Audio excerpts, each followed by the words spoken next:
C'est une vue qui procure un sentiment d'énorme soulagement à de nombreux habitants de la ville du Cap. Le réservoir du fleuve Berg, l'une des principales sources hydriques de la ville, est à nouveau rempli au-delà de sa capacité. En fait, tous les réservoirs qui suppléent la métropole du Cap sont à présent remplis à plus de 95% de leur capacité.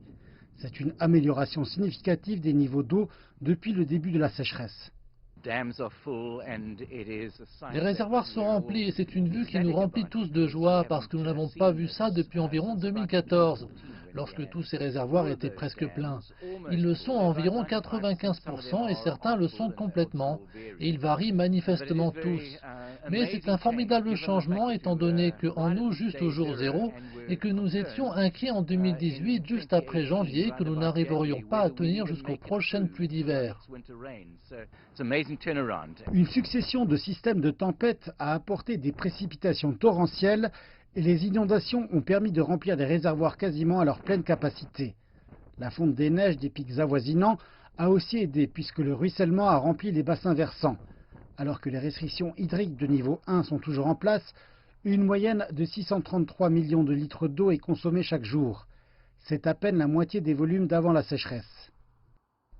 Nos précipitations moyennes en ce moment sont légèrement au-dessus de la moyenne. Nous avons vraiment amélioré notre gestion de l'eau et c'est pourquoi les réservoirs sont si pleins à présent.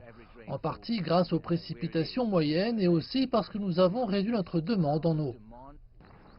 Les habitants du Cap ne vont cependant pas être compensés financièrement pour leurs économies d'eau parce que la ville ne va pas encore abaisser ses tarifs d'eau, alors que la consommation d'eau a baissé mais que les coûts d'approvisionnement demeurent identiques.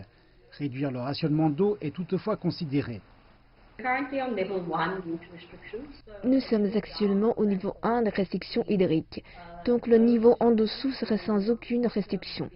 Nous procéderons à une évaluation à la fin de la saison officielle des pluies ou année hydrologique qui est à la fin d'octobre et nous considérerons toute une série de facteurs pour déterminer quelles restrictions s'imposeront pour la nouvelle période hydrologique.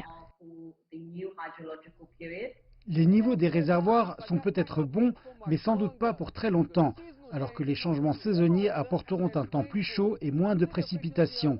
Les officiels de la ville continuent d'exhorter tous les habitants à faire attention à leur consommation d'eau afin d'éviter que le jour zéro ne devienne une réalité.